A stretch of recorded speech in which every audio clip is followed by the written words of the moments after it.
Broadcasting live from the Zimmer Communications World Headquarters. Great news for the American people. This is Wake Up Mid-Missouri with Branden Rathert, featuring Stephanie Bell, News Director Brian Houseworth, John Marsh, and Hannah, the producer. This is why we listen to you. Get ready, pal. And now, here's your host, Branden Rathert. The president wants to make sure that gas prices remain affordable for Americans. Americans care a great deal about the price of gas. They're still down $1.20 off their highs last summer, although they have gone up recently. My expectation is that they will stabilize, but we'll just keep an eye on it. Well, thank you. I love that, John. That's Treasury Secretary Janet Yellen. We'll keep an eye on the gas prices for you.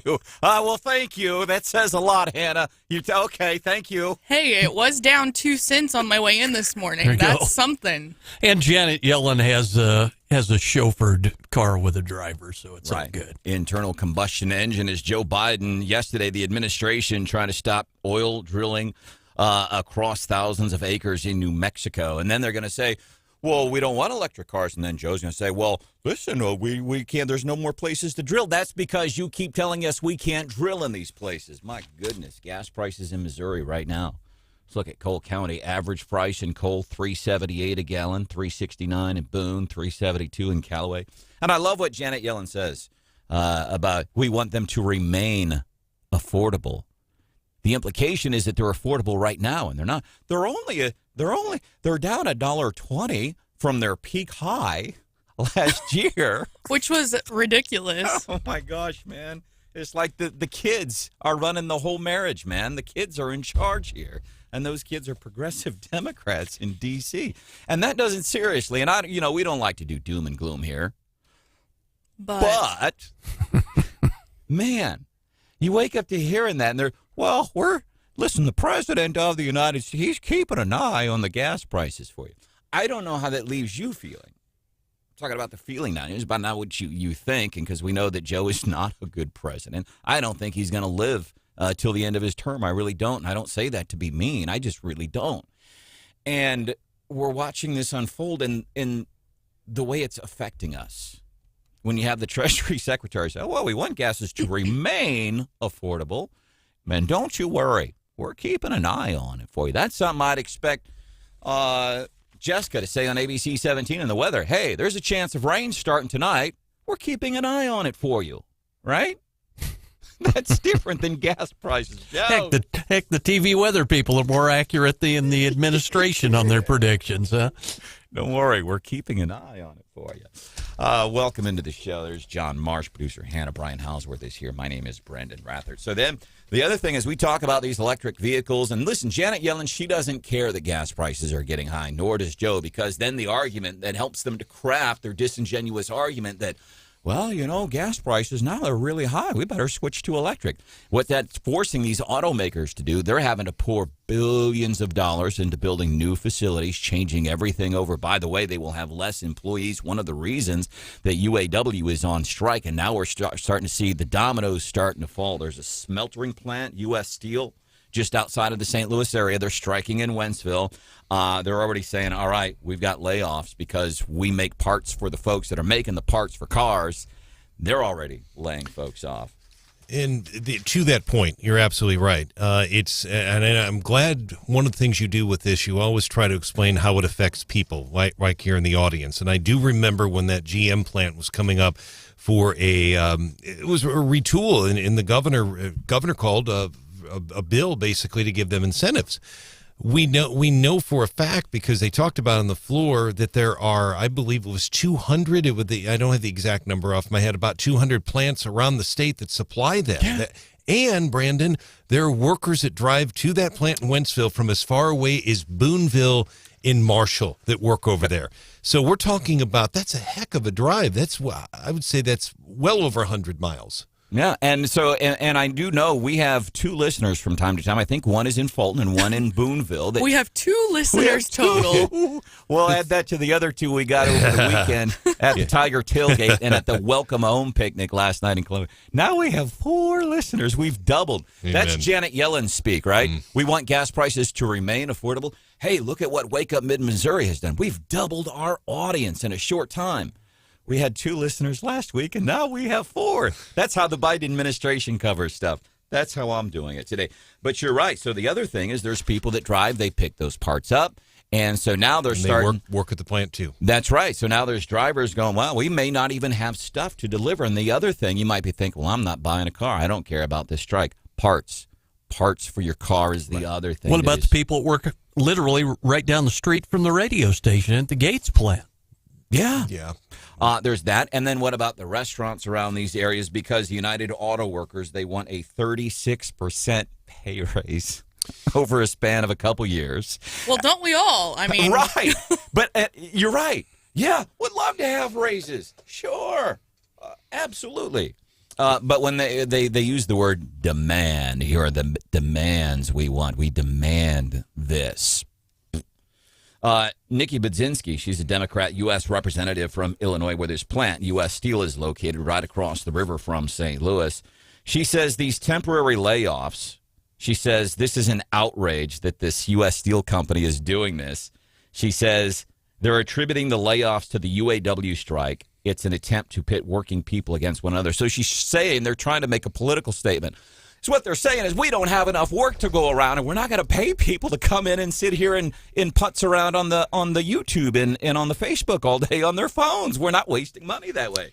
Well, that plant is across the river in Granite City, and it's that area, I will tell you, used to be. There had some Reagan Democrats over there, but Illinois in general and Granite City, that congresswoman you're talking about, I believe she's a first-term congresswoman, but is labor has generally supported Democrats. But what we really don't know, where's the president on this? Where is the president? And that is a key question. And will he go to the picket line? Because the Democratic base. Well, the Democratic base, if you look at Twitter, and I know that it may not be realistic, but they side with the UAW. They do.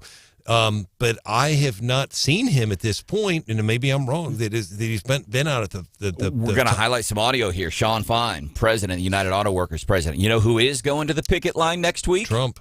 Yeah. He's going, man. And the other thing to keep in mind, Joe Biden is supposedly the most union-friendly president in the history of America, and that's one of the problems. Trump is going. Sean Fain, United Auto Workers president, was asked on CNN, like, hey, Biden's supposed to be your guy and everything.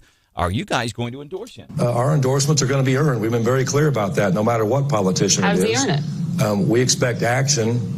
We expect action, not words. And you know, this fight we're in right now, I mean, obviously, people are talking about them trying to interject themselves into our negotiations. You know, this negotiating, our negotiators are fighting hard. Our leadership's fighting hard. It's going to be one at the negotiating table. That's Sean Fain saying we need action, not words. Implication, Biden's just talking out of his rear. Oh, come and do this.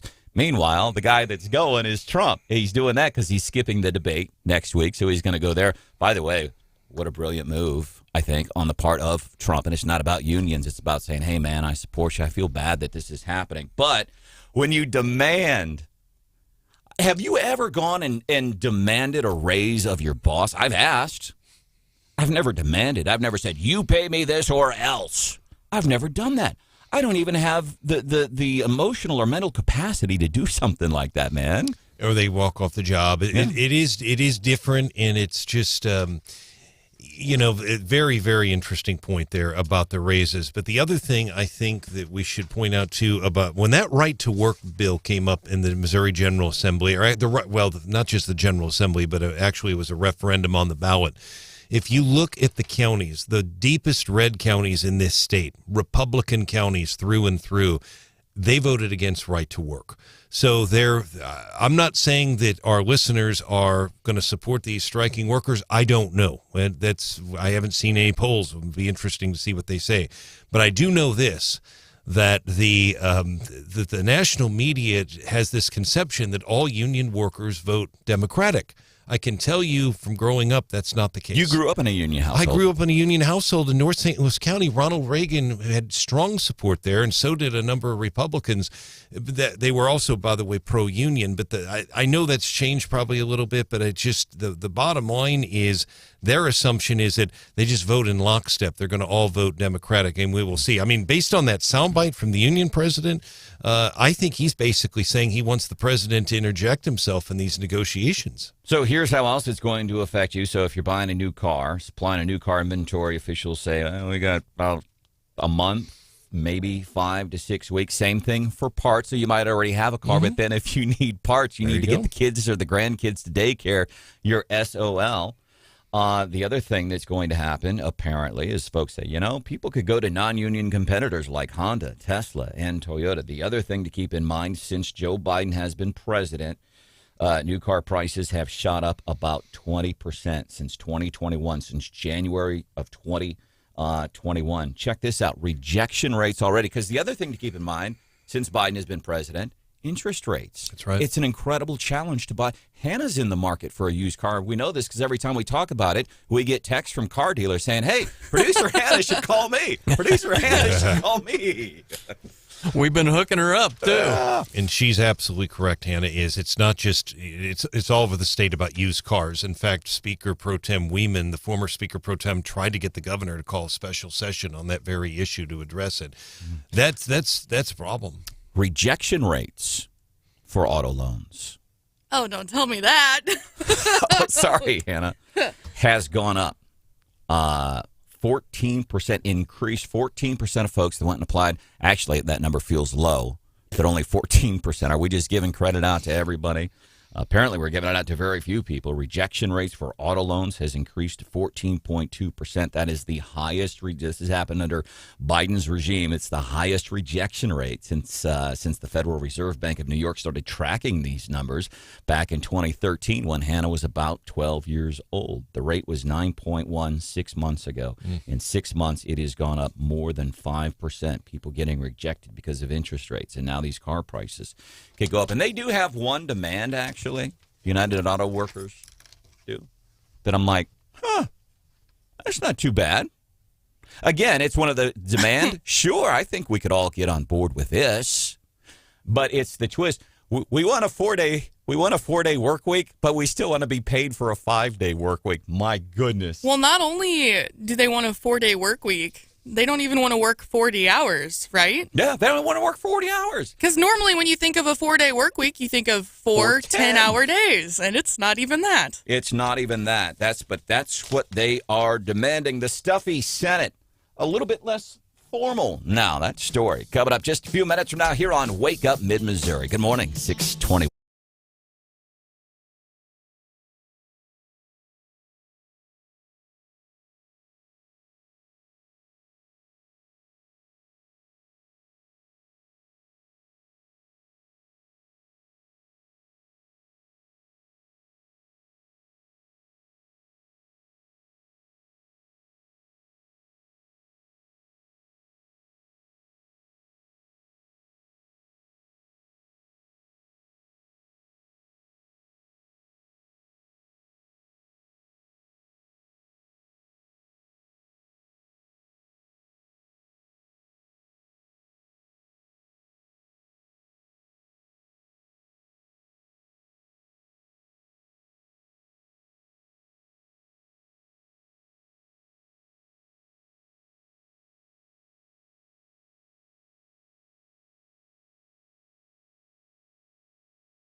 We're going to pick the best person.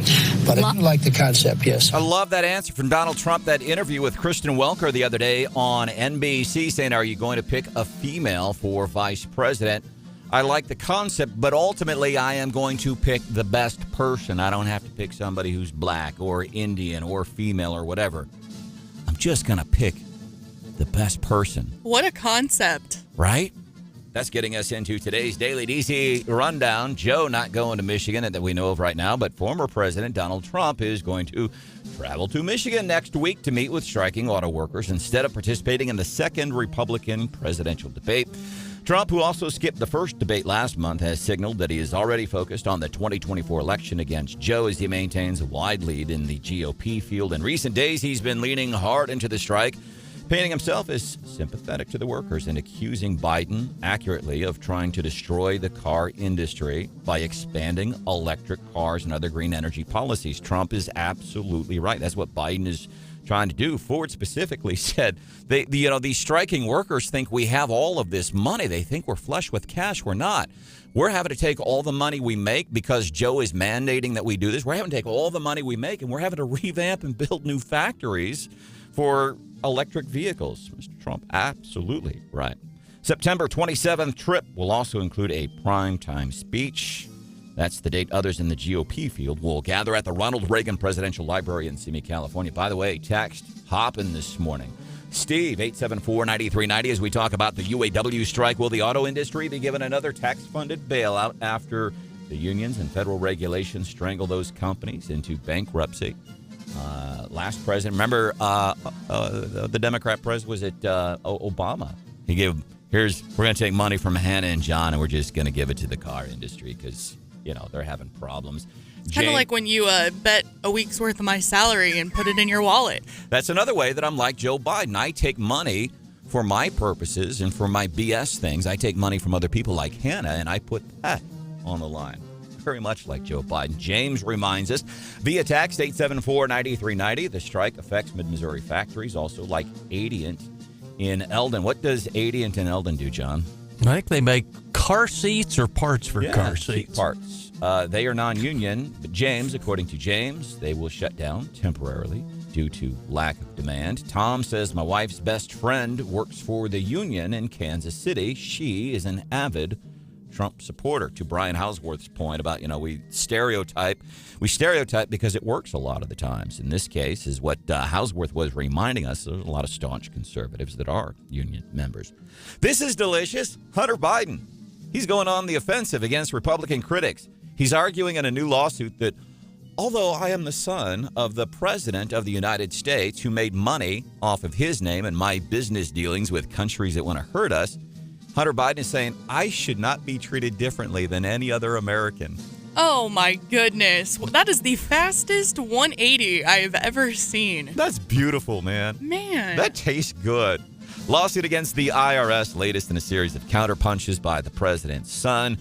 So when Hunter's not busy doing beautiful paintings that foreign adversaries also pay a bunch of money for, Hunter Biden's been teaming up with his lawyers saying, what do we do? What do we do?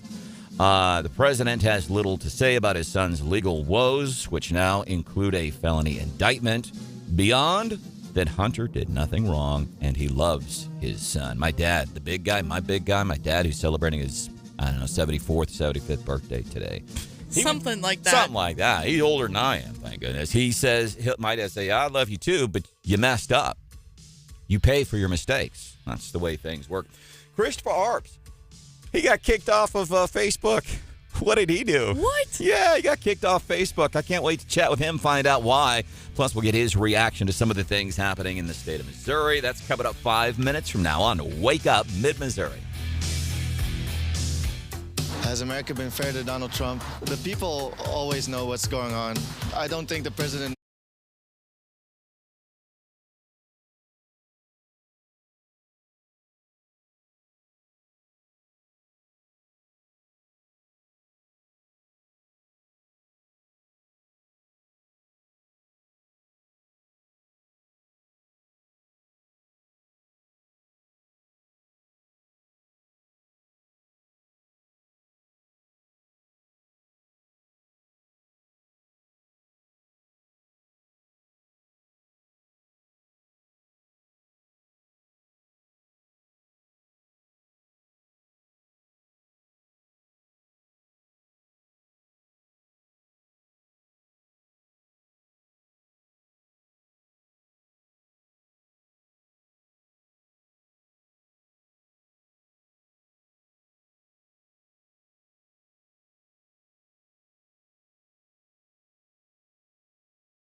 Hannah's having one of those. Chris not here on the horn yet. I'll tell you who had a day, John. Was it last week or a couple weeks ago? We even extended an invite to this guy to come on the show. He lives in Centralia. And I can't remember if we covered this story or not, but you know how it is, John. You work hard trying to provide news to mid-Missouri like you've been doing for 30 years. And it's, there's a lot of stressors to this job. It's a lot of work making sure we present the news to folks here in mid-Missouri. And don't screw it up. And don't screw it up. That's the biggest stressor. And then you drive home and you're like, man, my home is my palace. My house is my favorite place to be, John. I love being at home in my place. And this dude in Centralia, he rolls up home after a long, hard day at work and he sees somebody's putting a new roof on my house. And they ain't supposed to be doing that. So this guy starts, and there's nobody there, but like obviously people are putting a new roof on his house. So the guy goes to Facebook and apparently figures out what's going on in the company that inadvertently started putting a new roof on the wrong house. They made it right, but that guy was having a day, Hannah. Yeah, they got about halfway through tearing the old roof off when they realized the error in their ways. Whoops. And they just kind of left it for several hours. So he was panicking a little, it seemed. And he went back onto Facebook and said, we found out who did it. And he said, they're making it right. It was a mistake. And John, maybe it wasn't a union shop. Can you imagine just coming home from work, though, and half of your roof is torn off? Right. That's a bad day, I would think. Probably get your attention, wouldn't it? Yeah. That's way worse than forgetting to call one of our regular guests that we have on every single Tuesday at 6:35. For years. Yeah. Now. And Hannah and I just talking during the news and everything. And, yeah, I'm over here checking my emails. And Chris, we brought back this blast from the past. Chris. We hadn't done that for a while. I heard the intro music feel the play. love here. I heard the intro. Feel the love. I heard the intro music play and went, oops. Well, that's not exactly what she said, but welcome into the show anyway.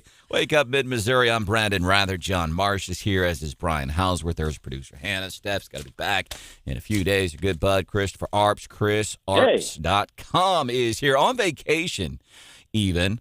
Where are you vacationing at right now? I am in beautiful Hilton Head Island here in South Carolina. We take a annual trip here with the extended family, and so this is the time that we did it. I want to find out why you got kicked off Facebook for a while, and well, I know it's not the first time for you. And we've been kicked off YouTube several times, Hannah. Have we been kicked off Facebook too? Knock on wood, I don't think we have. We've had videos taken down, but we've never been fully kicked off. That's why you need to be watching the show. Go to our YouTube channel, Wake Up Mid-Missouri. You can go and watch the stuff that YouTube yanks down. You can go to YouTube, put that up on your smart TV while you're running around the house this morning, getting ready for school with the kids and everything. You put it up, news, analysis, and opinion on how things are affecting you here in town. Chris, I sure am glad you were able to join us this morning because Branden gets a little salty when you travel and you don't do your weekly interviews with us. He always goes, the same line he always gives me is, well, I guess cell phones don't work in Chicago or wherever it is. See, you guilted me into coming on this morning. I was sleeping. I just want to tell you, I was sleeping so good. I had forgotten that I had told you that I would do the show today. And then my wife wakes me up and says, you got Branden in 15 minutes. And I was like, wow. Well, I'm glad that your cell phone works in Hilton Head. I did. In the immortal words of Snoop Dogg, I said, shiznit. Well, I do get a little cranky when Chris say, well, I'm in D.C. doing important voting stuff, or I'm in Los Angeles trying to talk to conservatives and, convert liberals. Chris, who do you think you are? Stephanie That's Bell? a futile trip. To go to Los Angeles trying to convert conservatives, that would be a futile trip. Chris, who lives in St. Louis, been there for years. He knows Missouri politics, man. Chris sometimes goes, well, I'm in Wentzville today. I can't come on the show. I'm like, come on, man. I know in State Senator Bill Eigel and the gubernatorial candidate, his home district, I know they've got cell phone service there. We are glad Look, I've got to be at least 100 miles out before I will say I'm not doing the show. At least. I can't do it. I'm not at home. Cell phones don't work at Hilton Head, South Carolina or North Carolina. It gives me an excuse to sleep in, Branden. That's what you're missing. And you deserve that. And I want to ask you this because I wonder if other people do this too, regardless of your profession. Yes. When you go on vacation, is your mind you still got your toes in work? Oh, most definitely. I mean, I love what I do. I love being a political analyst on the Wake Up Mid-Missouri show. I love having my own show. I love politics in general.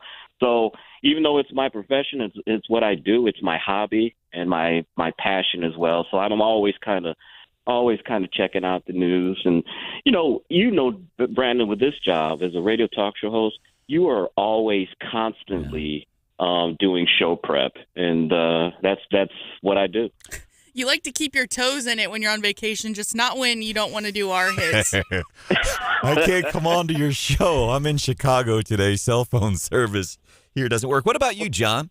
Can you do like an afternoon show when I'm out of town? So I wouldn't have any problem waking up. I would love to do a morning show with Banker's Hours. Like, I would love to do a morning radio talk show, but it's on like 8 to 5, Yes. John, what about you? When you're on vacation, do you find you're still dabbling in work stuff, if you will? Sure. No, Hannah? Is that convincing enough for you? I try really hard not to, but inevitably I always end up checking emails or texting the crew, whatever. Yeah. And I want to ask you about this before we talk about Facebook, what the latest thing the communist mayor in St. Louis wants to do, some stuff on Josh Hawley. We were talking about Wentzville, Bill Eigel, state senate, running for governor. So I want to find out why you got kicked off Facebook. Didn't he just get kicked off Twitter, got blocked from Twitter for a while? That was Twitter. I'm sorry. I was canceled on Facebook over the weekend. Bill Eigel, Senator Eigel's Twitter account was suspended for about a few hours. If you remember, Branden, he just went out to an event with my good friend, Representative Nick Schroer. It was an event out in St. Charles. I think it was out in Lake St. Louis, Defiance, somewhere in Defiance. And they were giving away at this event flamethrowers. And so there's video of Senator Bill Eigel and Representative Dick Schroer are flamethrowing some cardboard boxes. Of course, the libs saw this video and assumed that he was burning books. And so they spread that rumor around the internet that he's burning books. And so they canceled his account. But even Snopes and AP confirmed that he was not burning books. They were actually just burning cardboard boxes. But, excuse the pun, Senator Bill Eigel kind of poured fire on this controversy when he said, no, I'm not burning books. But if you libs want to put, I'm paraphrasing it, if you libs want to put these pornographic books in our schools, then I will burn those books on the front lawn of the governor's mansion. Wait, flamethrowers as a party favor? What the heck? Yes. Actually, it looks like they're kind of portable. Because there wasn't really a cord or something attached to gasoline. It was like, I guess you poured gasoline or liquid into a little tank, and you just go flamethrow yourself away there. Looks kind of fun, I have to admit it. And that's why check out the video. That's why I get frustrated when people vote for Democrats, because they are so soft. They really are. Oh my God, Bill Eigel's burning library books with a flamethrower. First of all, no, he's not. And so what if he was? They are so soft. These people should not be in charge of anything, whether it's locally, whether it's Cole County, Callaway, Boone, or whether it's on a state level. These people are so soft. Well, I tell you what, Branden, I think you won't get any argument from me that these people are soft, but I think more than anything, this was a political shot at Bill Eigel, who is running for governor. He is very conservative. Liberals don't like him. So I think they saw this as an opportunity of, here's a guy that's very conservative. He's using a flamethrower. We'll lie and say he's burning books and try to damage his campaign. So I think it was calculated. I think they weren't triggered on that. It was more, hey, how can we embarrass Bill Eigel? And if you're one of those progressives that were offended by the fact that gubernatorial candidate Bill Eigel was using a flamethrower on cardboard boxes, you can call this number 800-662-4357. That's 800-662-HELP. But what are you getting? And by the way, Chris also now hosts an afternoon show in St. Louis. It's not because of us. It's not because of his appearances on the show here over the past several years. That's what you always told me. Whenever we get Bill Eigel on the show, we get a lot of text at 874-93.9. Man, I like this guy. I like this guy. What kind of response do you get from your audience in St. Louis when it comes to discussions around Bill Eigel? our audience loves Bill Hagel. He's been around for 8 years. He's term limited this year. He has firmly entrenched himself into the MAGA of what's the word I'm looking for, Becky? The MAGA thing. It's MAGA, he's MAGA, and so what did she say? This highly paid political consultant. Chris, do you ever do that? Hold up, Chris. Hold up. When you're on Newsmax, it's 6 o'clock in the morning, and I'm on vacation. So cut me some slack. When you're on Newsmax, have you ever been asked a question by the host of Newsmax, where you make appearances several times a week? Have you ever stopped and said, hold up, looked away from the camera, and Becky, what is that? What's the word I'm looking for? Have you? No, but one time I did. I got kind of flummoxed on the answer, and I didn't really have an answer, and I just said, "Yeah, that's all I've got." I literally said that. That's it. I'm done. Or Hannah and I. Done. That's all I got. Here's what I do. Hannah and I, we have in-depth conversations. We were having one this morning. It was a pretty in-depth, almost an emotional conversation. And here's how I ended that conversation. I said, I'm done. Okay, I'm done. All right, that's it. All right, Chris Arps, coming up. I do want to find out what the mayor in St. Louis is doing. I want to find out why you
Meeting starting tomorrow. The Dow up 6 points, the S&P up 3, the NASDAQ up 1. I'll be keeping an eye on futures for you at 8:25 in the morning bell, right before the stock market opens. Help give you some guide. Well, I'm not going to give any guidance. I'm not a financial advisor by any stretch of the imagination. The other thing on the radio. No, right? I used to, when I was in second grade, I played a doctor all the time. But I'm not one in real life. Welcome to the show. Wake Up Mid-Missouri. Christopher Arps is hanging out with us here. John Marsh, producer Hannah, and Branden Rathert. Stephanie Bell back in a few days. What'd you get kicked off the Facebook for? Over the weekend, and I wasn't actually kicked off Facebook, Brandon. What they did was they restricted my privileges on posting pictures. I posted, yeah. They get that specific? He's in Facebook jail, is what it sounds like. Yeah, it was. I couldn't post pictures. I saw an ad. A Christian Dior ad that was showcasing their men's fall lineup, and it was clothes that looked like they were designed for women. There was a man that had kind of a blouse on with a purse. There was another picture of a black guy wearing a skirt. He had a purse as well. So I posted that, and I said, here is the demasculinization of men. Further proof of it. I found the 4 rules of being a man. I posted those. And the next thing I know, a few hours later, I couldn't post pictures on my account. I was like, what is the deal with this? And then eventually they told me that you are restricted from posting pictures for 24 hours. Well, the 24 hours passed, and I still couldn't post pictures. So I said to myself, I wonder if I delete this post, will I be able to post pictures again? I deleted the post, and I'll let you figure out what happened next. Yes. So that was pictures. So bail, your bond to get out of Facebook jail was think like we think, and then you're good. That was the bond? Exactly. Yeah. And I wish they would have told me. Right. I mean, I figured it out on myself. It's like I determined myself, hey, what do you want? $500, $600, $1,000? What do you want for bond? Nope. I had to tell them. We want you to think like we think. That's the bond. That's the bail for you to get out of jail. Chris Arps, chrisarps.com. Please go to his website. It's a really good website. You're listening to Wake Up Mid-Missouri. I know you're gonna like Chris's website. He writes pieces that get picked up by Red State Politics and by the Washington Examiner and things like that. Washington Times, sir. Yeah, that one too. All of them, frankly. What's the mayor in St. Louis? What is she trying? She's lying again, as progressives do, but what is it she's trying to do now? This is her second time in about 3 weeks of trying to take away our constitutional rights. You remember a couple of weeks ago, she said that she is going to try to ban so-called, quote-unquote, assault weapons in the city of St. Louis. Yesterday, she announced that she's bringing back red light cameras, quote-unquote, for safety.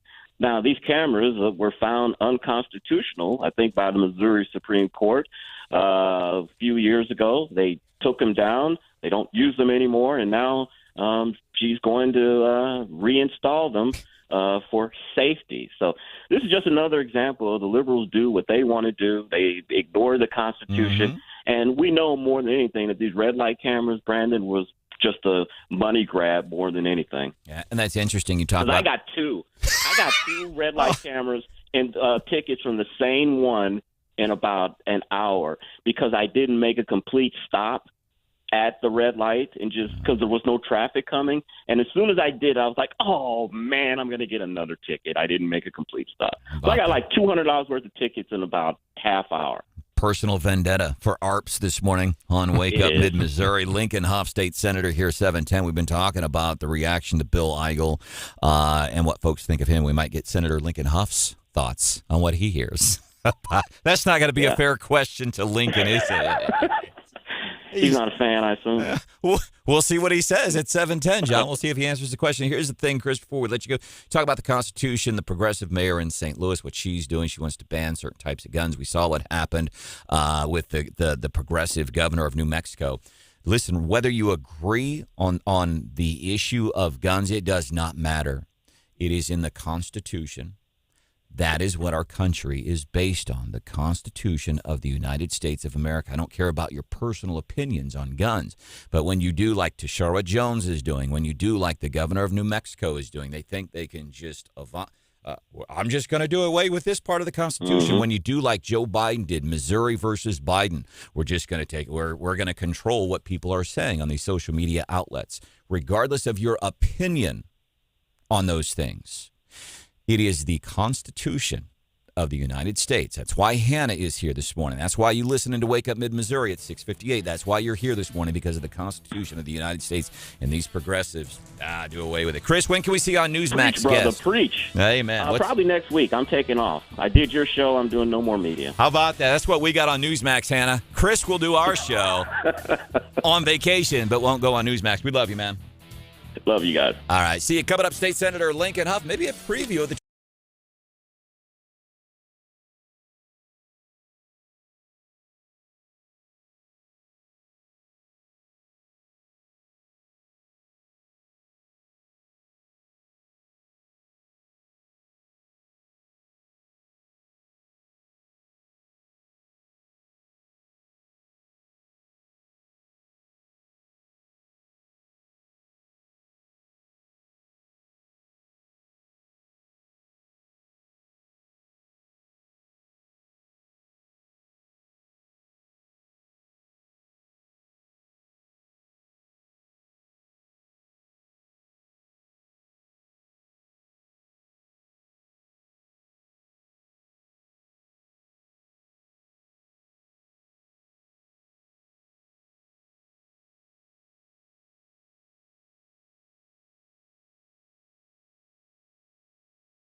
I think we need to reevaluate our energy policies in this country, especially when you're, the folks driving the ship in D.C. Yeah, as a matter of fact, Joe Biden did some reevaluating yesterday. Our energy policy says I'm going to shut down more land in New Mexico. Yeah, great plan. Great plan. Yeah. Welcome into the show. This is Wake Up. I know it's and you bring up an interesting point when we bring folks on a state level, politician, no matter what if you're a county commissioner from Callaway County, if you're a city council person from Jefferson City, it doesn't matter what side of the political aisle you are on. All of these things affect everybody. And being a rancher, being a business owner who hires local people here in the state of Missouri, if you could talk for like 30 seconds, since the tragic events of January the 20th of 2021, how has your business been affected and your employees? Well, I mean, we're kind of, so I'm a cow-calf operator down here in Southwest Missouri, and we raise our calves that the cows have, up to about 725, 750 pounds. The very short version of what I do, Brandon, is we're the only guys that when we roll into the stockyards, there's no safety net, there's no backstop. What your cattle bring or what they bring, and we figure out how to make our businesses work after that. There's three real big, we call them packers, that finish out and put all that beef on the shelves in the grocery stores. And I'll be honest, it's a little bit like OPEC. I kind of feel like those guys get together, have a cup of coffee, and say, hey, we're going to pay X dollars for fat cattle this week, and the rest of us just kind of take it and figure out how to make it work. Now, the positive side of it is I wake up every morning outside of Jefferson City, and I run my business, and I've got a few guys that work for me, and we decide what we're going to do, and we make those decisions, and it's worked for us so far. I mean, I'm a first-generation cattle rancher down here, and not a lot of people can say that. State Senator Lincoln Hough, Rep. Springfield area, joining us this morning on Wake Up Mid-Missouri. Senator, walk us through your thinking on not seeking a vote on any of the governor's veto overrides during our just completed veto session. Yeah, and real quick, I'm going to give a very quick shout out to your producer, who I think was honored during that veto session. So Hannah, congrats for the notes. Well, thank you. I'm not that young anymore, but when I started in this business, I was one of the younger people, and so I love to see kind of the next round of folks coming up and being honored and being recognized for what you do. So thanks for what you're doing. The quick answer to your question is it's very simple, and it's math. We need in the Senate 23 votes to override the governor, and when I have a divided caucus led by, a few folks who routinely vote against all the appropriations bills, I don't have a strong level of comfort that I can walk out there on the Senate floor and say, hey, here's something we need to do. Here's something we need to invest in. Sorry you folks didn't vote for it the first time, but I trust now you're going to. I mean, that would be foolish of me. So now we took a look at it. I mean, I talked to, virtually all my caucus members, and, the votes just weren't there. Let me ask you this, Senator. Would there be some political, equity to say, okay, I know how these votes are going to turn out, but we're just going to do it anyway to appease the people that brought it forward? Did you consider that idea? Oh, I'm not. I'll be honest with you, Brandon. I'm not in the business of appeasing colleagues just to allow something to happen. To me, it doesn't make sense. If you're going to go down that road, and I said this on the Senate floor, I don't like going out there when I don't know what the outcome is going to be. So even if I know the outcome is, well, we didn't get that done, again, to me, it's like an exercise in futility. It makes no sense to go out there and say, okay, Governor, you vetoed, 200 plus specific lines in the budget. We're going to handpick half a dozen. I think the total was a little over $50 million. It just doesn't make sense to me to go out there and do that.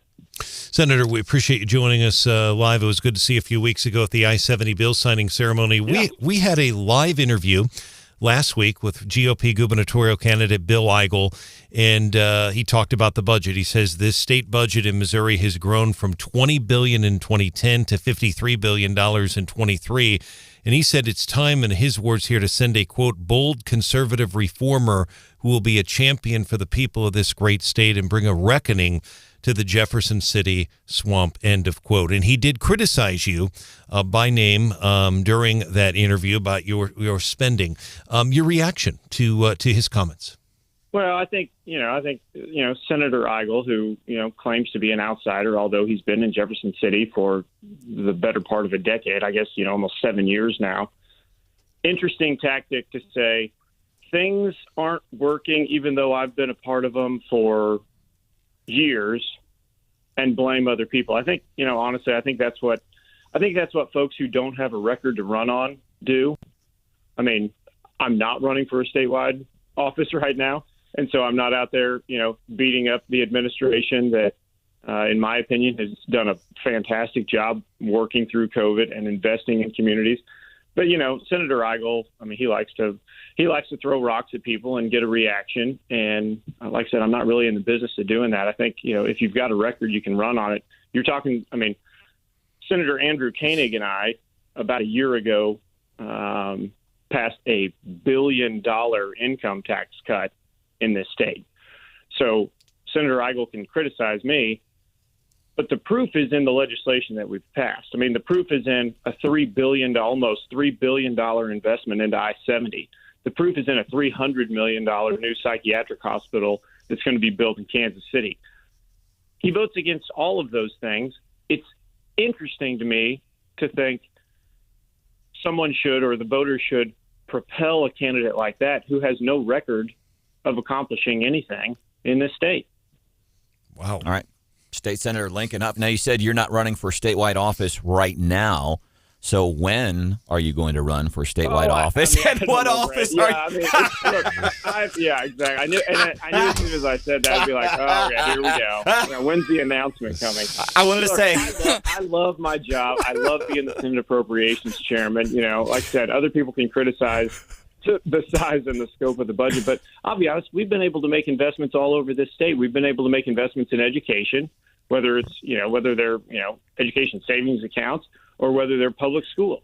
We've been able to make investments in hospitals. We've been able to make investments in community colleges, in workforce development. I mean, the list is endless, and I enjoy what I do.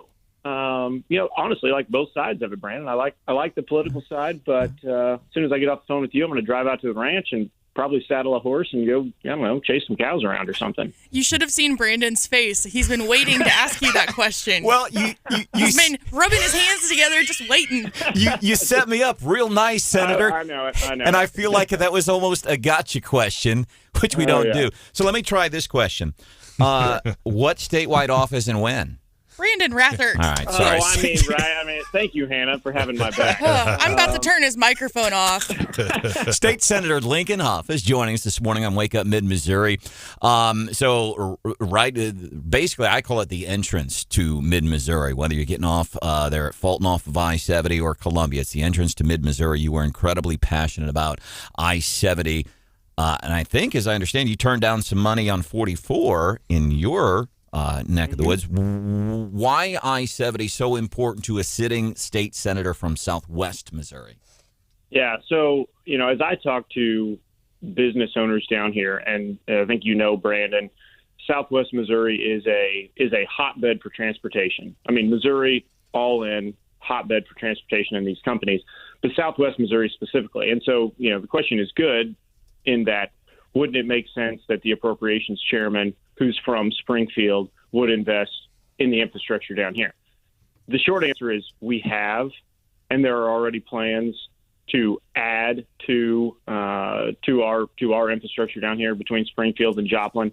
I talk with the director of MoDOT probably almost every week now, kind of getting updates on where we are on 70 and where we are. I mean, we put $100 million for the last 2 years, $100 million each fiscal year in what we call low volume roads. Okay. Those state lettered routes, we call them farm to market roads. Those roads that connect rural communities to those interstates. So that's not chump change. That's real money. Those are real improvements. And I think what you're going to see over the next, couple of years is more investments in infrastructure, building on what Governor Parson put out a few years ago, which is, we took the same model really on I-70 that the governor put together for a replacement or repair model for 250 bridges all over the state. I mean, you got, and I get it in mid-Missouri, you're looking at, and you're probably loving every morning those traffic jams around the Roachport Bridge. But we've got to get that done, and then start investing in the I-44s, the 63s, the 54s around the state. All right. So I-70 is that. I mean, it is. I call it an artery. It is an artery, and it is not just for Missouri. It's for the whole Midwest. Yeah, and I think a lot of folks in Missouri are going, wow, why this big project on I-70? It's not important just to us. It's important nationwide. 10 seconds. You're talking about Hannah being honored for the 30 Under 30, the Missouri Times celebration last week. There was also a roast of a couple of state reps. There was something you were targeted in the roast a little bit. How much of that stuff? More than a little bit. I was going to say, I don't know that there was and it's hilarious. I think this is the first time since Scott Fun's been doing this roast that I wasn't on stage, either being roasted or telling jokes. And he texted me a few days before. He's like, "Hey, you want to tell some jokes?" I was like, "Actually, I just want to go and I just want to watch it this year." He's like, "All right, that's cool." And I don't know if he fed all these lines to every single person that got up there or what, but it was a hilarious night. It was a good event for, like I said, that I'm going to go ahead and call them, because I'm getting old, the next generation of political leaders in this state. All right. And how much of that was? How much of what was said about you at the roast was true? Well, it's politics. Senator, don't answer that. What do you think, like 8%, maybe?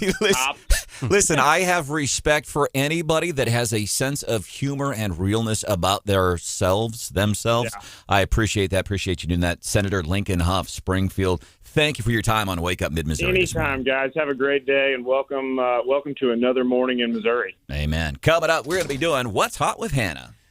Have you ever gotten something weird in the mail that you didn't remember ordering? Uh-oh. I can't wait to hear that story.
25. Uh-oh. 7:26. Which means the streak is broken. By the way, so is Adam Wainwright's losing streak. How about that? He actually won last week, I think, to get to 199. Finally won 200. Coming up, 7:35, we will celebrate Adam Wainwright. And the interesting thing that MSNBC said about Lauren Boebert, the congresswoman from Colorado, her Beetlejuice incident. That's coming up 7:35. Have you ever gotten something really weird in the mail that you had to stop and think to yourself, I don't think I ordered this? I got some of these second grade multicolored pens that I get. Remember couple of years ago, people just started sending. I've got a whole desk full of these pens. If you're watching on our YouTube channel, you can see it. But yeah, because you're very particular about those pens. They have 4 different colors of ink, and if one of the colors runs out, you throw the whole pen away. Yeah, the day's ruined. Pretty much. Or Brandon's also notorious for if he misplaces it, then he automatically jumps to the conclusion that someone stole it or is hiding it from him. Hannah, what'd you do with my pen? Exactly. But no, a woman in Ontario, Canada, maybe got the weirdest package I've ever seen from Amazon. It happened last week. Her name's Joelle. She received an email from Amazon saying that she had an order on the way. And she asked her husband, hey, did you place an order on the Amazon account? He said no. She knew she didn't. So they thought it was spam. They just ignored it. Well, sure enough, a couple days later, they got a box on their front porch. And you have to open it. Even if it's not for you, you got something coming, you have to open the box. Well, their name was on it. I mean, it wasn't a crime. It's a very large box. And inside, this is so ridiculous. Inside, she found over 1,000 condoms. I wonder what kind of looks she got from her husband.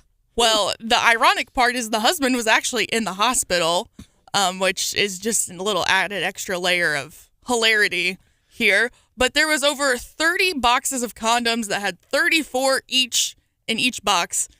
And there was a grand total of 1,020 condoms that they did not order that just showed up on their front porch. And they took it up with Amazon because they also noticed that they got charged almost $500 on their credit card for these contraceptives. See, everything has gone up since Joe's been president. Yep, there you go. Ha-ha. So to speak. Yeah. Amazon investigated and found out that the seller was basically trying to empty out their warehouse inventory, and they were just kind of spoofing innocent victims to send and charge for a bunch of their condoms. So I kind of dig the sense of humor there. Do you, though? Like $500 is a lot of dollars to spend on these. I wonder if they check the Best Buy dates. Coming up a few minutes from now. Lifetime supply for some. Yeah. How NBC is labeling Lauren Boebert, what they're saying about her thing in the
You're emotional. How happy are you for Waino? Man, he's been grinding through this season. I'm really glad that he pitched this year to reach to 200 wins. I've been emotional the whole game. I'm pretty sure that I felt that tonight was a night for him to go out here and do his job, especially against a good team like the Brewers. That's Wilson Contreras, who is a solo shot. I'm glad he kept talking. I know. For a second there, I know. It sounded like he wasn't going to be very excited for Waino. He got a little emotional there. He caught Adam Wainwright, finally got his 200th victory, and his solo shot provided the only run in that 1-0 win for the Cardinals yesterday. Wilson Contreras, he started the season. A lot of folks kind of soured on him quickly. He batting .265. He's got 20 home runs. Absolutely Yadier Molina territory after he got off to a rough start. And I was glad to see Adam Wainwright finally get that win. I seriously thought this may not happen this year. I think he's got like 11 losses stacked up against him, and it wasn't looking good. And it was laborious every time he went out to the mound. It was like, come on, dude, get this win. Pretty exciting now, though. Yeah. What did they say? He threw like 90-some pitches, and 50-some went for strikes. So Waino was on it. Sure was. He becomes the third pitcher to win 200 or more games in a Cardinals uniform. Joins Hall of Famer Bob Gibson and Jesse Haynes. Bob Gibson, 251. Jesse Haynes, 210. More sporting news coming up in the morning bell at 8:25. I'll keep an eye on futures for you. And also, Patrick Mahomes. I wonder these guys. So part of his contract is restructured. So I guess to an extent it makes him the highest paid and salary per year, makes him highest paid again, something like that. But I think it's interesting. I was watching Monday Night Football last night. I was watching the Cleveland Browns game, and Deshaun Watson, starting quarterback for the Cleveland Browns, I was watching him on the sideline after it was kind of a pitiful series, and the coach is talking to him, and it looks like, from what I could see on Monday Night Football, it looks like he's trying to say, hey, Deshaun, you got to do this, you got to do that. And Deshaun was just kind of like he's pulling up his socks, like ignoring the guy. Maybe I'm putting way too much into it, but I think if Andy Reid comes over to Patrick Mahomes on the sidelines and he's got the little chalkboard and he's like, Patrick, you got to do this. Here's what you're not doing well in this situation. You got to do this. I'll bet a week's worth of Hannah's salary. There it is. Patrick Mahomes is all ears when the coach is talking to him. He is paying attention. He's eyeballing that coach. He's looking him in the eye. And then there's people like Deshaun Watson. I know he's had a little bit of a reputation in the past. Apparently he's supposed to mature, but some of these folks, and it doesn't matter if you're an athlete or whatever job you're in, but to see how respectful Mahomes is of his coaches. He is the best quarterback in the game of football. He's arguably got one of the best offensive coordinators in football. Matt Nagy's been around the block. Yeah. And if anyone listening hasn't seen the Netflix series Quarterback yet, one of the people featured on that docu-series is actually Mahomes, and you get to see a lot of him behind the scenes and a lot of his one-on-one training. And it's really cool to see that, he's so normal. Yeah, through and through. Just a good human being. Well, and he's 28 years old. Yeah. Right.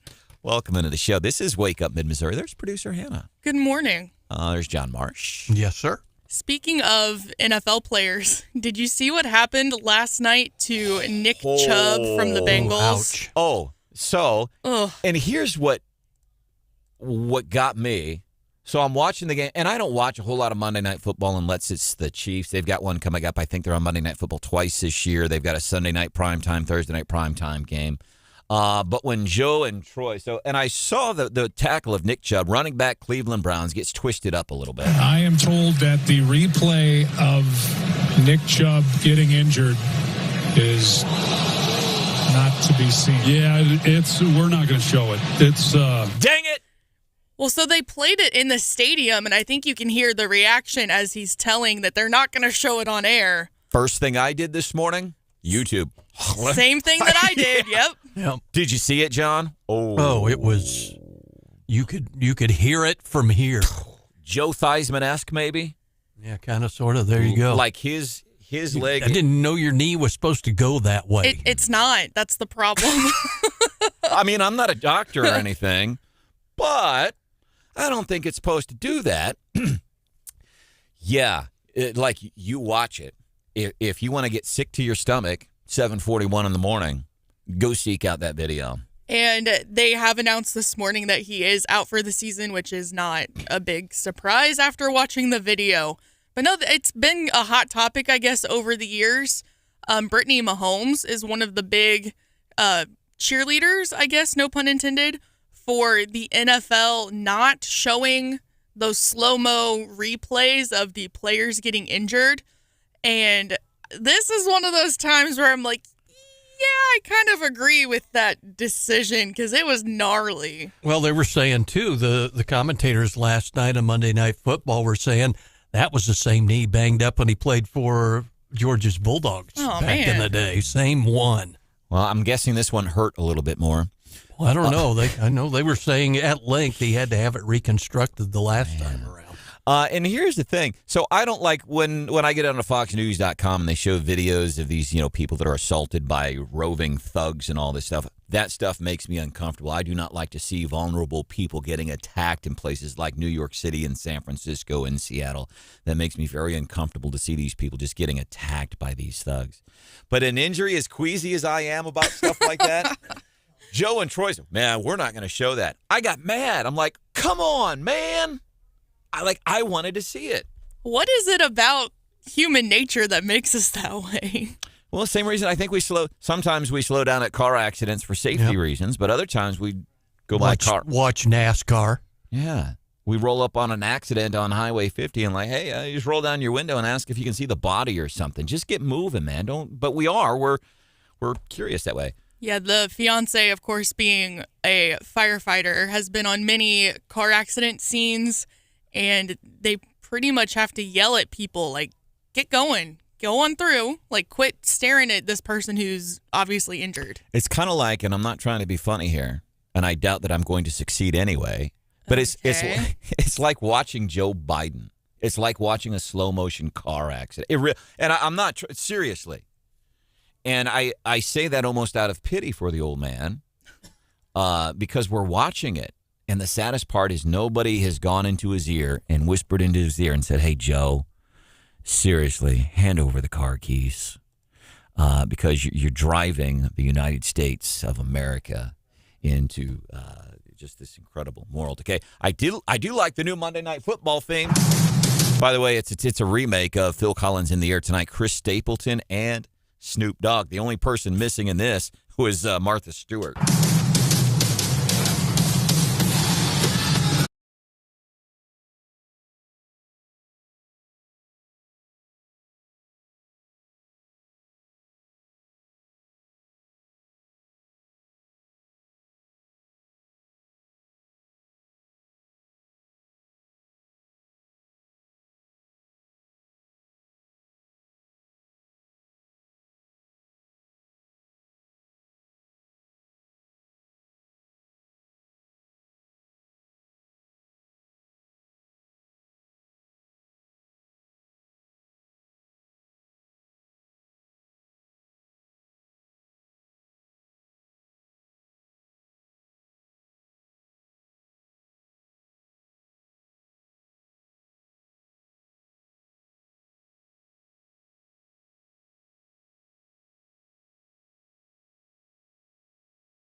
Meeting starting tomorrow. The Dow up 6 points, the S&P up 3, the NASDAQ up 1. And right before the stock market opens this morning, I'll be keeping an eye on Wall Street there for you. Get you the futures. Also, Morning Bell will be doing business news with a little twist. Missouri City, named one of the best cities in America to live in.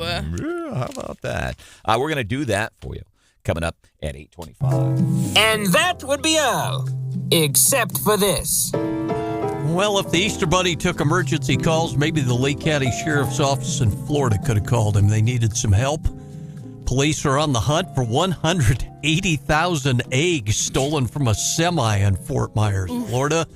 The driver said he pulled up, parked behind the 7-Eleven convenience store, came back to find the truck and its contents still gone. Thieves here lately running off with a lot of foodstuffs, ranging from $20,000 to $650,000, everything from truckloads of Canadian maple syrup to frozen burger patties. Seattle police, did recover $648,000 worth of wine. Turned out it was kept in a temperature-controlled storeroom a mile away from the scene of the crime, 2,500 bottles. And thieves in Escalon, California, east of San Francisco, made off with 140,000 pounds of walnuts worth $400,000. But the best one was Volusia County, Florida, said they got a call about a stolen vehicle, couldn't find it. The guy said the tanker had $120,000 worth of Hershey's syrup on board. So there you go. If it comes by your neighborhood, I don't know, go talk to the ice cream man, Central Dairy or something. But still, what do you do with that much inventory? There you go. You spoof people and just start sending it to them Amazon. Just start sending all your excess with a $500 bill attached to it. Yeah, but still not chocolate milk. They did not steal. Not quite. Could have been, though, I guess, if you had that much Hershey syrup. I'm always fascinated by what people steal, what they try to steal, or when they just steal stuff because, hey, who knows what's in here? It's like these porch pirates that start hitting us around Christmas time every year. They just go and they steal stuff. They don't know what's in that Amazon package sitting on your front porch, but they take it almost like, hey, this is a treasure hunt. Who knows what I'm stealing from somebody? Welcome into the show. It's Wake Up Mid-Missouri. I am Branden Rathert, producer Hannah. John Marsh, Brian Houseworth hanging out with us a little bit after 8 o'clock. I'm excited to chat with us. Her name is Heather Brinker. She's a mom from Mexico, Missouri. Her son died of a fentanyl overdose, and this is how we talk about when people talk about illegal immigration. It's not about the human beings that want to come here and create a better life. It's not what it's about. It's protecting the human beings that are already American citizens. It's protecting the kids from human smuggling. It's protecting our kids here in mid-Missouri from fentanyl. Just one county alone in mid-Missouri last year, 25 younger people dying from fentanyl overdoses. We know where the fentanyl comes from. It comes from Mexico. It comes from China before that. And these things matter. Now we got this grieving mother, one of numerous parents all across mid-Missouri who are like, man, my kid just like that, boom, died because of this drug that comes from Mexico through, as Alejandro Mayorkas calls it, comes through our secure borders. But thanks to China. Yeah, thanks to China. But she's doing something about it. She's trying to say, hey, listen, it happens this quickly and this easily. This is how it happens. She's going to share her story and her warning for other parents. That's kind of a heavy topic, man. That's at 8:10. Here's something that might make you laugh. Gavin Newsom, California. John, I really think people are going to start pushing him forward in 2024. I don't think you're with. I don't think we're on the same page on this. Oh, it might be an off chance, but I'd say, if it falls to another candidate other than Joe Biden, and I'm yet to be convinced, Gavin Newsom probably be right at the head of the list. So he's on CNN with Dana Bash, and of course, we know on CNN last week, Pelosi. We played it here. She was asked 3 times if she thought Kamala was doing a good job. She could not answer the question. Nancy Pelosi, she heaped praise on Kamala Harris, but she declined to say whether or not she thought that the vice president is the best person to be on the ticket with Joe Biden in 2024. Do you? Of course she is. The Biden-Harris administration, masterclass in terms of performance. A masterclass. We just wanted to send you off to work with a little bit of humor this morning. There you go. Steve Martin also does a master class in humor on there. Oh, wow. Coming up to the other stories we're working on for you this morning.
through Mexico. Alejandro Mayorkas, I'm quoting him, the Department of Homeland Security Secretary. Our borders are secure, but yet this fentanyl, which comes from China, goes to Mexico and then comes through our secure borders, and then it kills kids all across the country. As a matter of fact, what made me think about, because I'm excited to introduce you to our next guest here on the show and what she has done since her son died just a couple of months ago. It's incredible that she's able to take such an ugly, tragic thing in her life, and now she's trying to do positive. But John, I don't know if you heard this daycare center, 1-year-old boy in Brooklyn just the other day. These folks running this daycare center, they had fentanyl in the place, and apparently this little 1-year-old baby touched it. Boom, just like that. His life is gone. The 2 people at the daycare that day, they are charged with first-degree murder. This stuff is deadly, yet Joe Biden and Kamala's in charge of the border. We're doing a great job. As Gavin Newsom just said, what was it Gavin Newsom said just a little bit ago? Joe Biden in 2024. Do you? Of course she is. The Biden-Harris administration, masterclass in terms of performance. Good work, Gavin. These folks are a masterclass. Kamala's been to the border. She's not doing anything, and it's affecting people like our guest, Heather Brinker. Heather Brinker lives in Mexico, Missouri. She had a 16-year-old son until this summer. His name was Connor, and apparently he was just like, Heather, from what I gather, from what I know, like he tried to make everybody laugh, and that to me, that's a kindred spirit. You know, trying to make people smile, make them laugh, trying to make them feel good about themselves. What's another cool thing or two to know about your son, Connor? Oh, he was always smiling, and he had just got his first car, and he loved to ride around in his car, and, you know, he just loved to be with family and his friends. Yeah, and somebody who tries to lift other people up by just putting a smile on their face or making them laugh, I think there's a lot of power in being able to do something like that. And your 16-year-old kid, he was one of those guys. So tell us about that 4th of July morning when your son died. So the night before, he had told me that he was going to go pick up his girlfriend at 7 o'clock in the morning. He had come in that night, he just went to Sonic and told me that he loved me and he was going to go to bed. And I was like, all right, love you too. And I got up the next morning about 8:15 to get ready for our barbecue that day. And I noticed his car was still home. But, you know, that wasn't uncommon for him to go get his girlfriend and they come back and lay in bed and watch TV. And about 9:15, his girlfriend sent my daughter a message. And she was like, hey, go wake up Connor. He's not answering my text messages. So she went in, and, of course, he always kept his door locked, so we had to figure out a way to unlock the door. And she went in, she hollered at him, no answer. And that was kind of odd, too, because, you know, he usually always moaned or something. And my heart just kind of dropped, and she hollered at him again. And she's like, Mom, I can't wake him up. So I went running in there, and you could just tell that he had been gone for several hours when I looked at him. We tried CPR, called an ambulance, and it was too late. Man, I'm sorry for your loss. I've never lost a child to a drug overdose. My dad, and I hope my dad's not listening now, because 1989 is when my brother died at the age of 16 of a drug overdose. And to this day, it still breaks my dad up. But the description when he went in, it was the same thing. He went in to go to try to wake up my brother. He was late for school. They kept saying, Evan, Evan, Evan. And he wouldn't wake up. My dad opens up the door, and he walks in and touches his, he was cold to the touch. Mm-hmm. Can you talk about that exact moment for a little bit, Heather, if you don't mind? There is, that image will never, ever leave my mind, ever. I mean, I think about that every day, walking in and seeing him. And I hope nobody thinks I'm being out of place and being too graphic, but this is important. You have a mom who's one of our neighbors here. And on 4th of July morning, she went in and she touched her cold, dead son who died from a fentanyl overdose. She lost her 16-year-old kid from a fentanyl overdose. And our elected servants say, border's fine. Nothing to worry about. 25 young people died at least just in Boone County in 2022 from fentanyl overdoses. The border is fine. It's secure. I appreciate you sharing that with us because I do want people to hear your pain and the ugliness of doing something like that, going to wake up your child and they're cold and they're stiff and they're dead. What I really appreciate, our guest, by the way, Heather Brinker, she's a local mom. She's from Mexico, Missouri. Her 16-year-old kid kid died of a fentanyl overdose. 4th of July is when they found him. But what are you doing now? Well, I'm trying to raise awareness so no other parent or anybody has to go through the pain and suffering that my family is going through now. We make T-shirts. We have bracelets. Just by wearing a T-shirt or bracelet, you walk in somewhere and somebody's like, hey, tell me about your shirt, and just trying to raise awareness. And I want to help other children. I want to try to help people that are trying to recover to go to rehab. Connor was not an addict. It was like a one and done thing.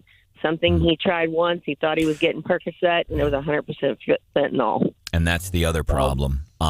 These people think, oh, yeah, I got some OxyContins, I got some Percocet, I got some hydrocodone, I got some Lortab, I got whatever it is. And these people are taking this drug that comes from our secure border in Mexico, and they're pressing them into pills because it's super cheap. People buy it, and then they die.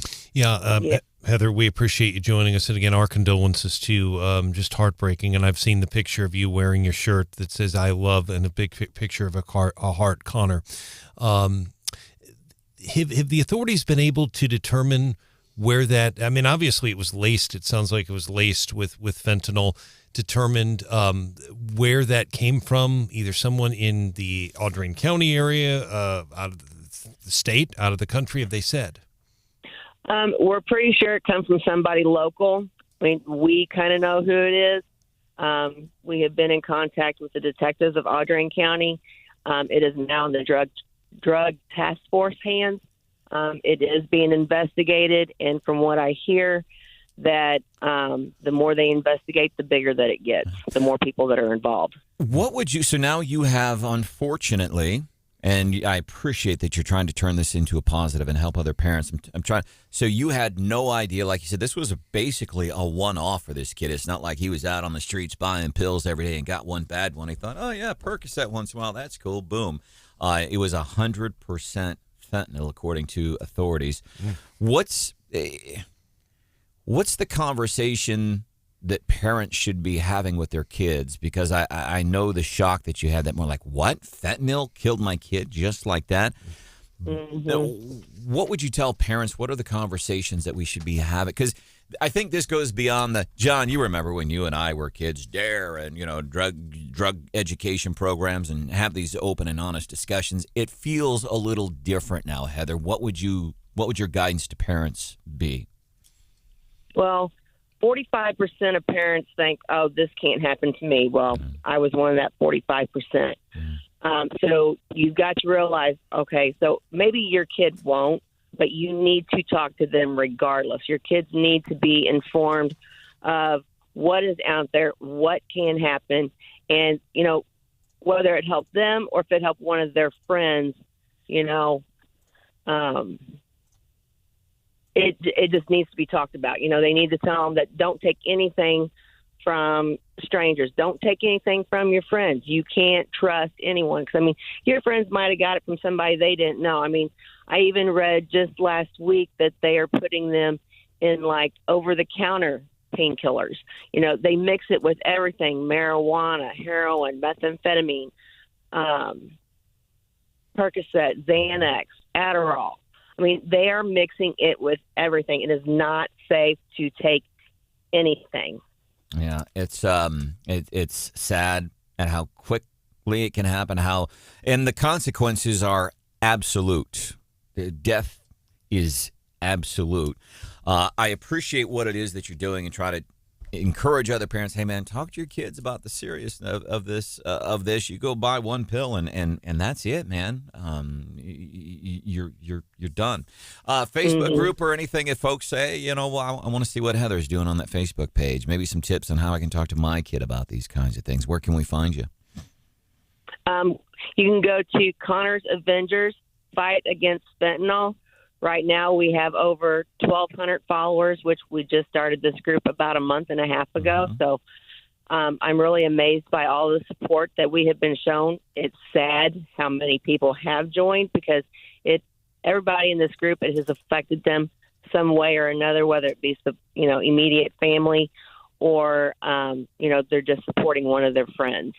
It does. It affects people, and it affects people right here where we live. And so we start to see how some of these things that happen or don't happen on a national level, how they affect us right here at home. Heather, I think the world of you that you're trying to help other parents. You're taking a painful experience from just 2 months ago and trying to say, listen, parents, this can happen in your house. This can happen to your child. One pill, one incident, just like that. We appreciate you, and I hope you have a great day, Heather. All right. Thank you, Brandon. All right. Thank you for joining us this morning here on Wake Up Mid-Missouri. Coming up, we're going to be doing another Tiger. Mizzou and Memphis, they're playing in St. Louis this weekend, John? That's the plan. That'll be a good time. Next home game going to be a while. We've been fortunate to open up first 3 games here at home, but we're doing our Tiger tailgates all season long. Buffalo Wild Wings, free Bud Light, high noon, and Hy-Vee, Echo Water Systems, Twain Barbecue, and Tap Room. Twain Barbecue. Man, that Twain Barbecue, that's incredible stuff. But here's what you do. Usually Wednesdays, I don't know, about lunchtime, prior to a home game on Saturdays, you can go to places like Big Whiskey's in Jefferson City. You can go to Big O Tires in Columbia. You can also hit up Graff & Sons in Mexico. You just walk in, say, I heard the folks on Wake Up Mid-Missouri saying, you just give me some free Tiger tailgate passes, and then you join us 2 hours prior to the game. Boom. You are good to go.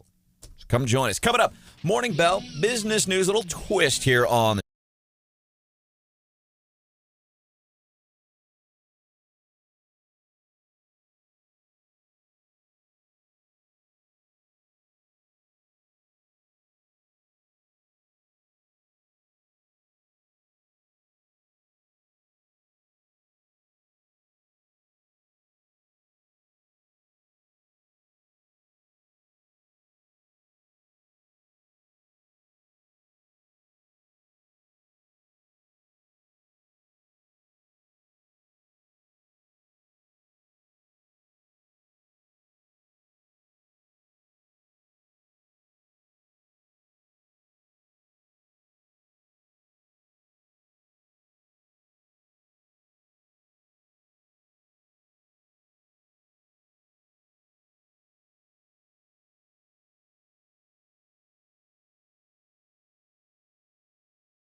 Morning Bell business news with a little twist. Right now, futures all in the red, trending down this morning.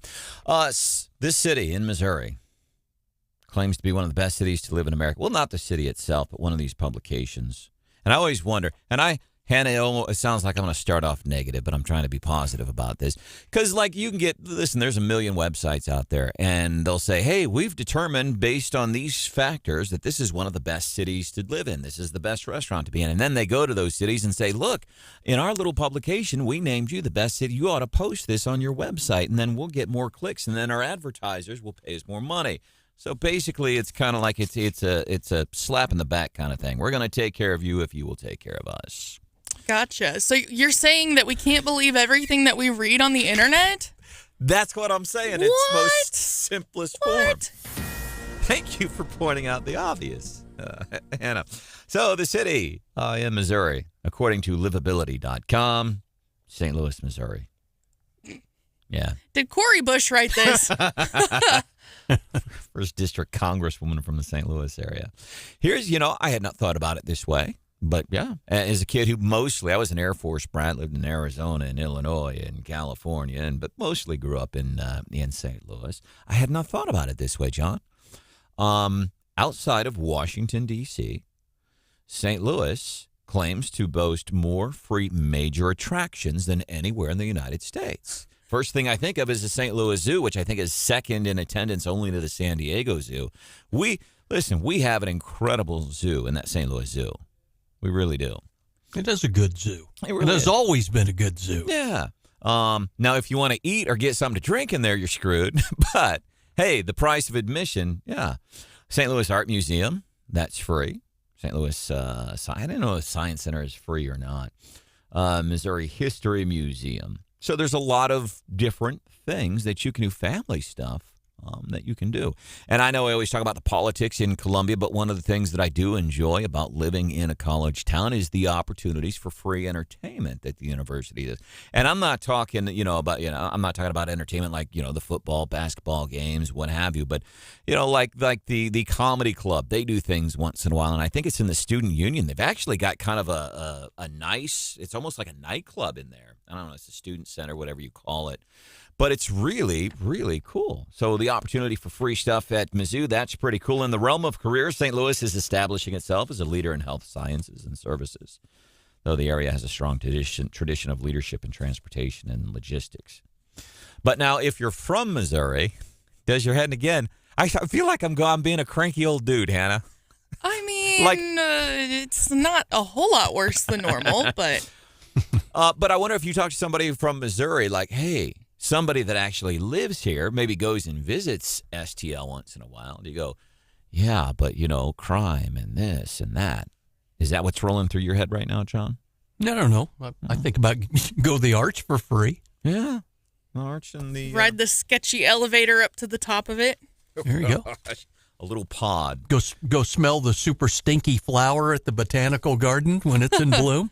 People line up like you'd think it was 1986 Bon Jovi Slippery When Wet. People line up to smell that rotting... corpse flower. The corpse flower, yeah. Like they're waiting in line for government cheese or Bon Jovi concert tickets. That amazes me. So, Missouri. Now we go to the other side of the state. Kansas City. Patrick Mahomes. I guess his contract got restructured. And I don't think this is a thing about Patrick Mahomes, but I know there have been other NFL players in the past like, hey, I just want to be the highest paid player at my position. I don't care how much money it is. I just want to wear that feather in my cap. I want everybody to know that I am the highest paid player at my position in the NFL. I'm pretty sure that's not what Patrick is doing. But he's restructured his contract a little bit. Bottom line, Patrick's going to be with us for a while. Am I correct, John? I'd say $210 million. He ought to be. You better stay here for a while.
prices remain affordable for Americans. Americans care a great deal about the price of gas. They're still down $1.20 off their highs last summer, although they have gone up recently. My expectation is that they will stabilize, but we'll just keep an eye on it. Treasury Secretary Janet Yellen letting us know that our elected servants, Joe's keeping an eye on the gas prices. Exactly. Kind of like how he keeps an eye on like sandbags on stages. And the border. And stairs. Yeah. Stunning. We're keeping an eye on it for you. And we know Americans want gas prices to remain low. It sounds like she's implying, John, that gas prices are low right now. Americans care about continued low gas prices. Yeah, they would if they could. We can't afford them anymore. Welcome into the show. It's Wake Up Mid-Missouri. There's Mr. John Marsh. One big thing last night, Jefferson City Council meeting. I think they're boring. Well, they're still, they're kind of dancing around with all sorts of things involving parks and recreation and going after a kind of in the weeds thing, but they're going to charge them more to have their administrative work done at Jefferson City Hall. One of the things I'm wondering, and I actually had a county commissioner recently tell me, say, what you should start doing is looking into the revenue being generated by the cannabis tax and what cities are going to be doing with that. Because last night, Columbia City Council, they passed their budget. They created a new department, the Housing and Neighborhood Services, and apparently their budget, they're getting off the bat $1.6 million. And they're going to be made up of two different divisions. They're going to try to create ways to do affordable housing. That's right. Like that. But I wonder, aren't some of these coffers getting flush with cash on the cannabis tax? Not yet. It's not yet. It's not nearly what people would think. For the city of, it depends. The city of Columbia's budget is $533 million. DeCarland, and they're going to be conservative on this estimate. When I went to his budget briefing, the number I heard was about $1 million, maybe 1.5. But remember, they didn't start doing that until fairly recently. The fiscal year wouldn't start until, that's $1 million to $1.5 million is nothing to laugh about, but it's not like, I don't know what the percentage out of a $533 million budget is, and all of that money is going to be going to pay raises for city employees. You're absolutely right about the new department. I've covered that in it. It is a big deal, but I think the bus fares are bigger, and I think the budget is bigger. We don't know what they're going to do with this department. The whole idea is affordable housing, and rent just continues to go up, and I'm not sure. We know inflation. I'm not sure what this department's going to be able to do about that. And we talk about affordable housing being an issue in Columbia, and John, there's been calls from people within Cole County, elected servants, saying, if we're talking about some of our bigger employers, regardless of really what county you're in, but if some of our biggest employers are saying, listen, we have an issue with affordable housing, there's some calls for, then maybe you, since you're the ones that really need the affordable housing to lure and attract skillful employees, maybe you as the private company that says we need, maybe you should do something. I've heard that. And the push recently in Cole County, as we saw for several private developers who wanted to build whatever you want to call it, workforce housing, low to middle income housing, they kind of got stonewalled, and they ended up ultimately, because of a whole lot of negativity on behalf of the community, they didn't get any state funding for it, so those projects stalled out. And to Brandon's point, you both bring up a great point. The reason it stalled down there, though, John, is because Tom Rackers and other people, they did not want that housing near established neighborhoods. They're not opposed to affordable housing. He made that very clear. But the city of Jefferson, Brandon, does own land out near Hitachi. A lot of people don't know that. There's plenty of land out there if somebody wanted to develop some property. Now, there's no established neighborhood there. That's the whole question. It's not that people are opposed to neighborhood or this affordable housing, but there is land out there. The other issue in Jefferson City is there's not a whole lot of land in the city limits to be building. There is, but they're kind of landlocked right now. The challenge that you have in that land out there, which is north of Jefferson City, north of the bridge, has the attachment from the big boys about it has to all be built above the 500-year floodplain. That's just it. And that'd be a challenge, but it is doable. But they do have the land. But it's just that would eliminate though the opposition, because there was quite a bit of it was on the east side of town. I remember driving out there and taking a look at it. There was east side of town, and they were opposed to it. There wasn't any opposition to the Simonson proposal, but that's never gotten off the ground, But this Columbia department, we'll see what happens. But it is they did create it, and then it's going to take some time. Probably we'll start to see something in the next couple of weeks. And you said there is news about the Go Como service, the buses. Yeah, there is, and I'm going to break these numbers down, but in a nutshell, because a lot of it's federal and state money. But their budget, let's say, is $7 million, and the council voted last night, Branden, to suspend transportation fares for the fourth straight year. Not a huge surprise, but you'll be able to ride it for free. When I say that, obviously there is tax money involved. But in terms of the riders getting on the bus, no, they don't have to pay for at least one more year. I don't know what's going to happen after this, because money's going to be tight. So they take money from me and Hannah and John and Brian. They take money from you and they give it to somebody else to pay for that fare, to pay for the salary of the person. So it does get paid for. I think is that socialism? Is that the definition of socialism? If you take money from other people to give your money in effect to other people to buy goods and services? And I'm being serious. It's a great question, and I would defer to the callers. And I totally understand what you're saying. It is coming from taxpayer money, but in terms of it also could be written and said on air, it is free for the riders. But I totally get what you're saying. And quite a bit of it's coming in from federal money, too, about $2 million they get from the feds. Now, University of Missouri pays the city of Columbia $800,000 to run the Tiger Line, which most people don't know. They do. Because they want the students to get to class. So MU forks that much. So almost $1 million. I'll never forget a couple of years ago, I was talking about the Columbia City Parks, and they have 3 revenue streams. They can't take care of what they have, and they want to do more. And it's really a mess. I will is it John Ogan? I will compliment him. Public Works, yes, yeah, who Public I've been dealing Works with on this too. When there was miscommunications regarding the free shuttle service following the Mizzou games, and he was very, very helpful. But I'll never forget when Brad Trinaga, who now does stuff with Mizzou sports, he was part of the show here, and I was talking about the parks, and a lot of our audience would get really cranky about the parks, and I don't blame them. The number of times that I volunteered, have been out there on my own to clean up trails, I've taken pictures, posted all of it. But I've told people that call the dang parks, I'm like, well, do you go? No, I'm especially not going. I'm like, you're paying for it anyway. Mm-hmm. Why not, go and take the kids for a walk in the park, have a picnic or something. And I used not very good English. My English, it wasn't that good. And Brad Trinago said something. He says, public education is free too. You might want to take advantage of that since you're paying for it anyway. I remember listening to that. It was good. It was good radio. I get what you're right. And they, of course, they had some security issues on trail. Branden was right. Everybody write this on the calendar. On the security, okay, but they have the security issue on the trail, but when it talk about trash, it's the person's responsibility that is walking or running to throw their trash in the trash can. And I get what you're saying about the picking it up, but how can these people that are out there walking or running, how hard is it to throw it into the trash can? And that just really bothers me that they would just throw it.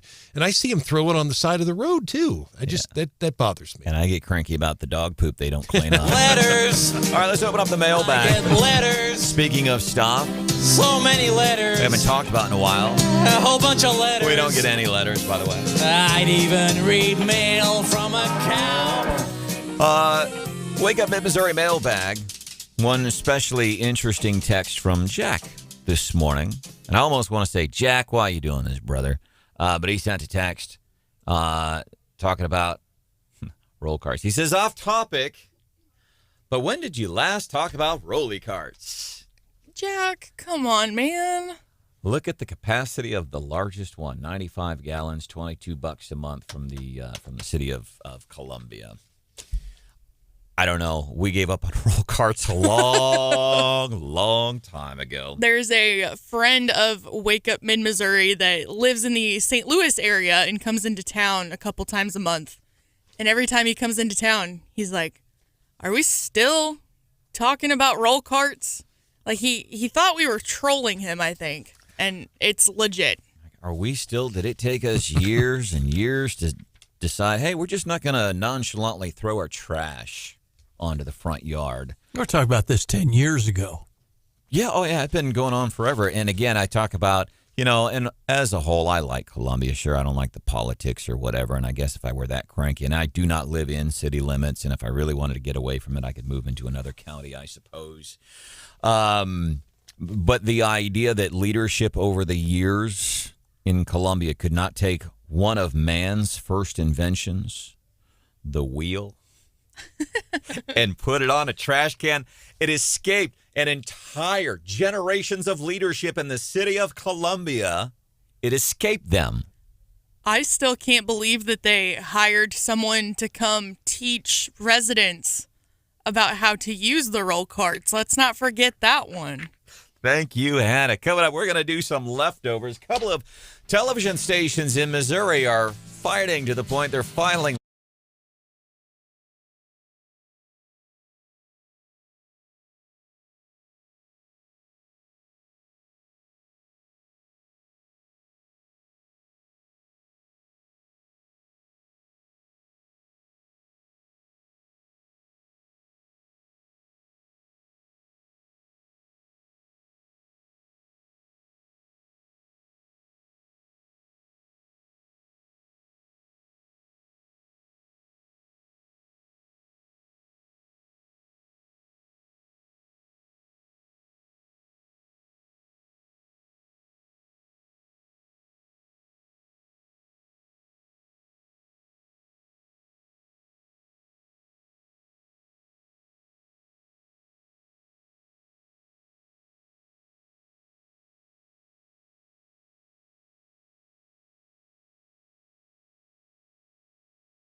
Enjoy. A couple of TV stations fighting in St. Louis.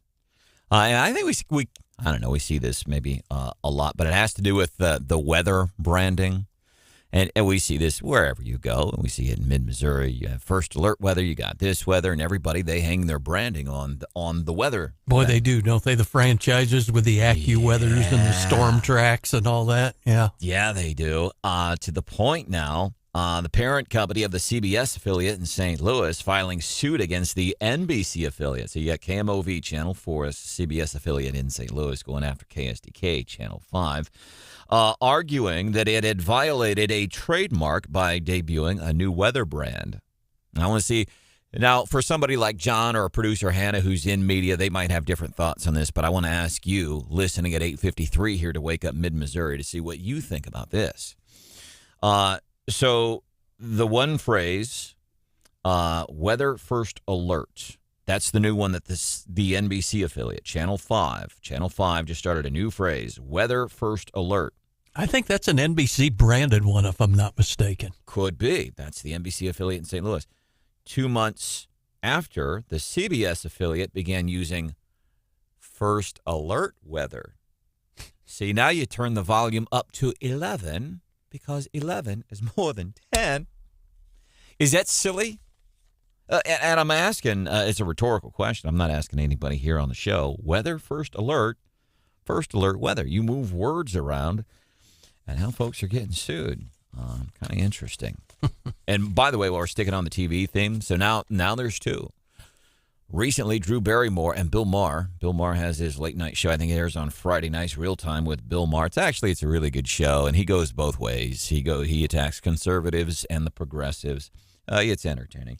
He said, you know what? He says, writer's strike be damned. He says, I'm coming back because there are people whose jobs are being affected. Sounds familiar, doesn't it?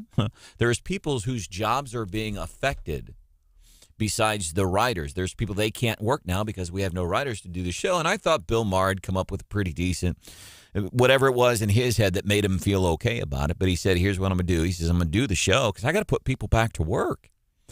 He says, I won't do any segments in which I relied entirely on writers. I'm not going to do that. Drew Barrymore, she did the same thing. She says, I'm going back. I got to work people. Well, they caught too much flack, took the temperature of what was happening outside, and they've said, never mind, we are not going back. We're not going back on air. And here's why that bums me out a little bit. There's no current television that I watch that the writer's strike has affected me. I can't see my favorite TV show. I just don't watch. The TV I do watch, I've been watching the Office, reruns of The Office on Comedy Central endlessly for probably 4 years now. And I know but it's a comfort level. I know I turn it on, I'm going to laugh, and I love the Michael G. Scott character because he's so ignorantly inappropriate. Do you still watch reruns of South Park? No, once in a while I do. It got really old. Then they got more political than funny, but some of their stuff is politically and comedically brilliant. It really is. So now they're changing course, but I think we've missed on a golden opportunity because of all the faux pas by Joe Biden and Kamala and any of these elected progressives, like late night TV. John, do you think people like Kimmel and Fallon, who we know are in the tank for the Democrats, I would think there's some of this stuff they would have to be covering, wouldn't they, that would be disfavorable to Joe? No, they would be if they weren't afraid of being blackballed by the SAG or whoever for taking part in it. But we've seen CBS the other night started airing the first episode of Yellowstone in prime time. Yeah, and then Monday Night Football last night, there were 4 or 5 different channels. You see it on ESPN, and they're showing it on ABC because we don't have anything else to fill. But I think that matters because a lot of these folks that aren't as smart as a producer Hannah or John Marsh or Brian Houseworth, they tune in late night TV. They see the comics. That's where they get their news from. These late night comics. And they're the problem is they're running 6-month-old reruns on the late night shows, yeah. And all these brilliant opportunities to go and attack. That I would think even Fallon, Kimmel, Colbert, they would have to be going after Joe Biden. I think that's hurting right now. Maybe a stretch, but do you think we don't see a lot of those comedians, if that's what you want to call them, going after Biden and making fun of Biden? Do you think it's because it would be seen as insensitive or making fun of his health? No. No? Okay. No. But it's a good question. Yeah, like Trump, they'd always make fun of the accent or his hair. And that to me is different than somebody's like health condition, maybe. I don't know. Well, and that's a really good question, Ann, because it's like sometimes, and I got to remember, ultimately, I want America to do well. I really do. And Joe Biden is a human being, and I want my fellow man to do well. But when that fellow human being is in charge of stuff, has no regard for the Constitution, i.e., Missouri v. Biden, when you have people of his ilk that just we're just going to take away the Second Amendment in Albuquerque. I mean, it's just like, my goodness. But I do, because I question sometimes, because I don't want to go soft on my stance on Joe and his policies and the progressives that think like him, but it's kind of like, man, he's an old dude and he is falling apart. I mean, and they would get eviscerated, I think, if they were to make fun of him. We, however, won't. Joe's old. He's got to go. He sucks. Losing it. He's losing it, beyond losing it. You are in for a real treat. And it's my dad's birthday today. He's 73.